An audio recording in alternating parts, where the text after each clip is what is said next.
Shalom Yasharallah. I just want to take some time out to bring out a few scriptures about wisdom and the toll that it can take on you, depending on the person, I guess.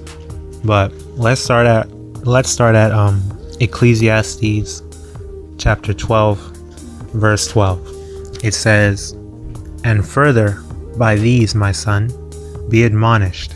Admonish means like be wary or be advised.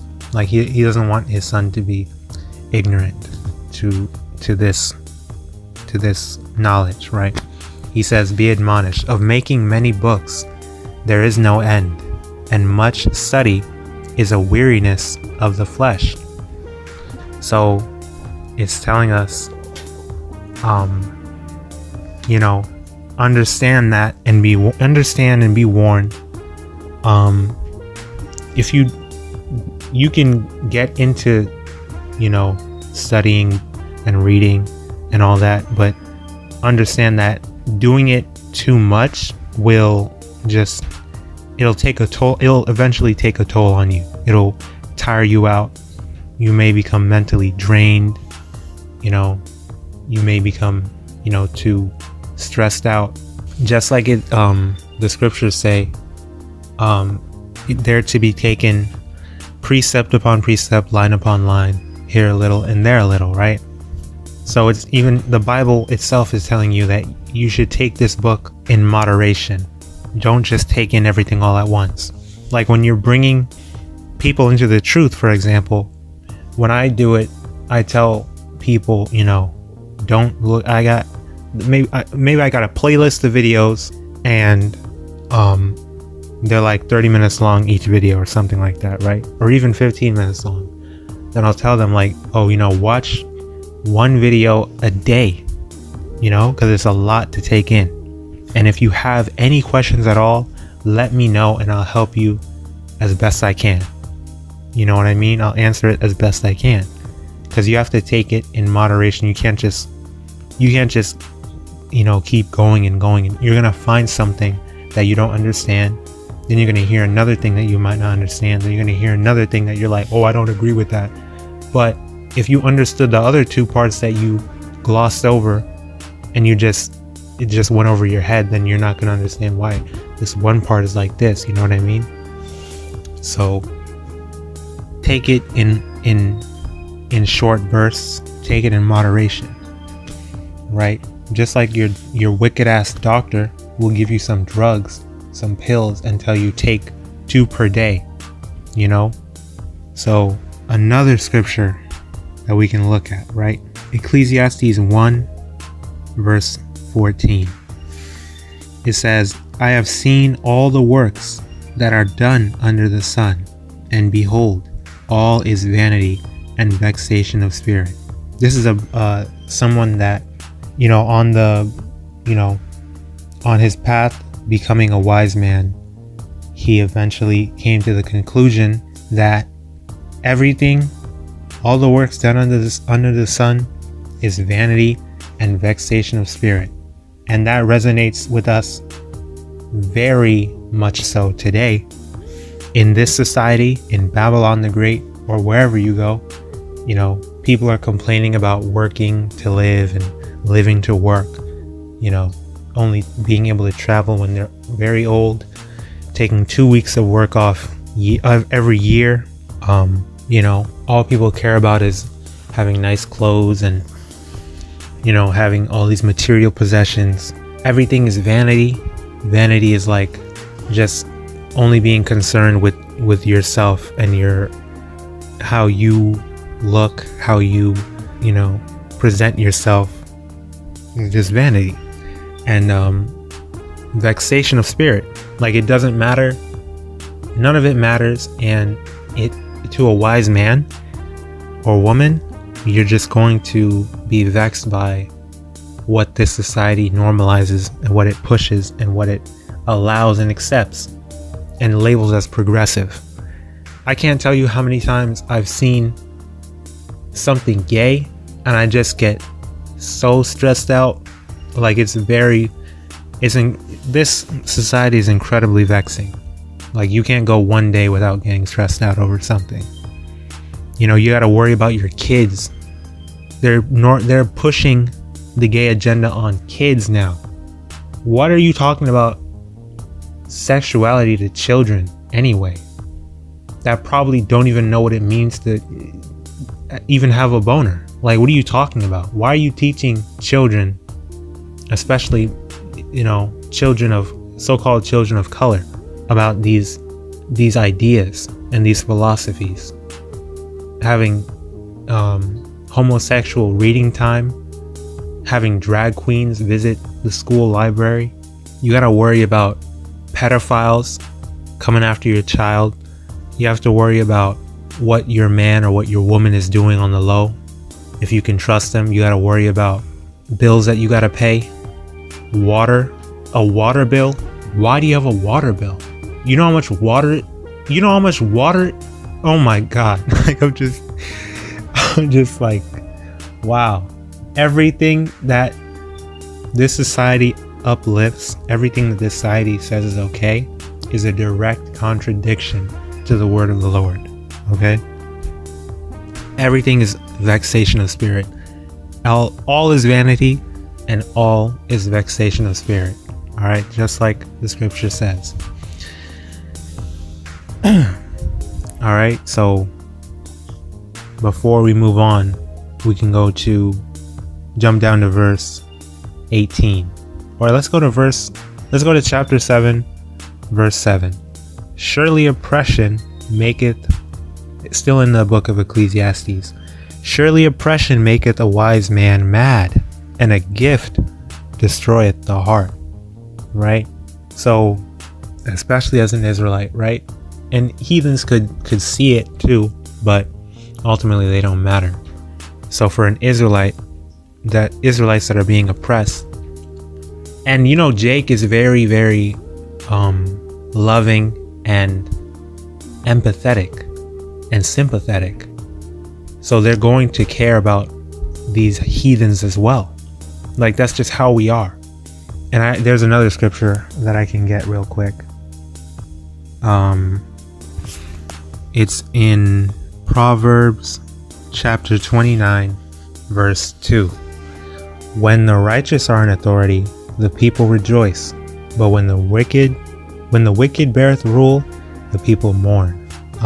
So anyone with a brain, you really don't even have to be wise, but, well, I guess you do, but we can clearly see that the wicked are in rulership right now. No one is rejoicing. No one is happy. People are at war. You know, people are suffering. There is no happiness. There's no rejoicing being conducted anywhere. The wicked, and that's just clear as day. It's clear as day. So when Israel, Yasharallah, the true Hebrew Israelites, are in authority and placed back at the top of society, as we should be, with YAHAWASHI bearing rule forever, eternally, then people are going to be they're going to be forced to keep the law, statutes, and commandments anyway, but they're going to want to, because they know that they're going to see that, damn, like, these people are right. Like, this is where it's at. This is how we need to live in order for things to be good, right? They're going to rejoice for that. People are already rejoicing when they see black men doing good already. They love seeing us prospering. They're going to give us like tips and tricks to get money. They're going to help us out. They want us to be in authority. They want us to be in authority. So imagine in that day when YAHAWASHI returns and, you know, he sets everything straight, right? On a global scale, like everywhere. Everyone's going to be everything's going to be way better. The wicked are going to be brought low. The righteous are going to be at the top forever and ever. So, surely oppression maketh the wise man mad, and a gift destroyeth the heart. That's saying that oppression, of course, is going to make wise men upset. It's going to make us mad. It's not saying that it's okay to be mad. it's saying that of course you're going to get mad. Like it's okay to get mad, but it's not okay to just be angry at everyone and, you know, take your anger out on things that you shouldn't. There's a time for everything, but that's not enabling, you know, anger issues or anything like that. Because I've seen a few brothers justify that, and that's taking it the wrong way. And then a gift destroyeth the heart. A gift is basically bribery. It's saying that a gift will destroy the heart. So it makes sense for it to say that right after oppression maketh the wise man mad, because you see these celebrities are getting bribed all the time. I mean, what does it mean to be a celebrity? You're literally just a tool to push wicked agendas, because as a celebrity in this society, you are an idol. You are a god to people. So they're just gonna follow whatever you say. For the most part, people are sheeple, right? Of course, now more than ever, is the tables are turning, but more often than not, you're gonna see people just worshiping celebrities like gods, and that's what they are to them. So in the day of your trouble, when you're dealing with affliction, when you're getting put in the concentration camps, when you're getting raped, when your children are getting taken from you, call upon Kanye West, or call upon, you know, Rihanna, or whatever celebrity you worship, and they'll save you. See if they'll save you. So anyway, continuing, let me see. Oh, Ecclesiastes 7, if you go down to verse 9, it even says it right there. Be not hasty in thy spirit to be angry, for anger resteth in the bosom of fools. And that's a wise thing to see. It's not enabling anger, right? It's not enabling, you know, being irate and taking your anger out on people. It's saying, of course, you're going to be mad, but that's because you're wise. So you can see these things, because wisdom, ask YAHAWASHI for wisdom, knowledge, and understanding, and you're going to see things that no one else sees. You're going to pay attention to things that no one else pays attention to. Something as simple as public gyms, public pools, you know, opposite genders that are not together. Like if you're not married to someone, you know, hugging, things as simple as that no one thinks about, or handshakes, things that no one thinks about. You're going to see things for what they are, or what they could be, and so you avoid them, or you get mad. Of course, that's going to make you mad that, wow, people do this and it's completely normal. Or being gay, when being gay is literally just a fetish. It's a vile affection, a dirty desire, like the scriptures say, vile affection.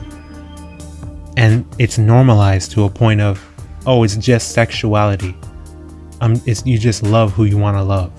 Of course that's going to make you mad, but that's not saying that you can go out and just say, F you goddamn, you faggots, you this, you that, blah, blah, blah. It's not enabling that behavior. Like it says here, be not hasty in thy spirit to be angry, for anger resteth in the bosom of fools. Because once you have this wisdom, yeah, it's angering, but you know, for it to say be not hasty, it's saying, well, you have to make sure that you go about it the right way. Don't just get mad. You know, only you can retaliate. There's nothing wrong with retaliation. Retaliation is good, but don't just act on your own. You know what I mean? And then for anger resteth in the bosom of fools, because it's a fool's. You'd have to be a fool to think that you can change this society. Like, this society is crumbling and it will never stand again. There's no point in getting mad, because nothing's going to change. The only thing you should get mad at is these black people, these Latinos, these Native Americans that are just being complete fools in their Christian churches, in their, you know, Pan-Africanism, their Islam, their monk Buddhism, whatever doctrine they're in. Yeah, maybe you can get mad at that, but don't get angry with these these wicked people, because that's just, we already know what the deal is. There's no point in even bothering. You go down to verse 12 in the same chapter, Ecclesiastes 7. It says, "For wisdom is a defense, and money is a defense. But the excellency of knowledge is that wisdom giveth life to them that have it." See, it says, so the scriptures understand that wisdom is a defense, clearly, okay? And money is a defense. So money, that's what money is to be used for. It's not to be carnal. It's not to be spending money on, frivolously on material things to look good or be vain. No, it's for a defense. It's for you to live. That's it. You just use to live and be discreet. You're not supposed to be flaunting yourself out there and say, "Oh, look at me, I got money." No, keep it to yourself and move on the down low. No homo, because I know that sometimes that can be used in that way. But you know what I mean. But the excellency of knowledge is that wisdom giveth life to them that have it. If you have wisdom, you have life, right? Because life is not about, even from a carnal standpoint, people will say, "Oh, life is not about money. Money is not what gets you happiness, blah, blah, blah." Money is not going to give you life. Wisdom will give you life. With wisdom, you understand that this world is going to be destroyed, and the world that comes after it, Bahashim Yahawashi, Israel is going to be at the top, reigning eternally. Going into the oppression thing a little more, it says at verse 13, "Consider the work of YAHAWAH." YAHAWAH being the name of who the world ignorantly calls God, and YAHAWASHI being the name of the Messiah, the one that people ignorantly call Jesus. "For who can make that straight which he hath made crooked?" Right? So if something was made to be bad, if something was made to be good, you can't twist that and turn it into something bad. And you can't twist that and turn it into something good. You know what I mean? So, for example, you Israelites that want to save Esau, you want to save your white girlfriend, or you want to save these white people. You say, "Oh, I want to bring them to the kingdom with me." Oh, well, the Most High said he sent Yahawashi to save all nations, not just Israel.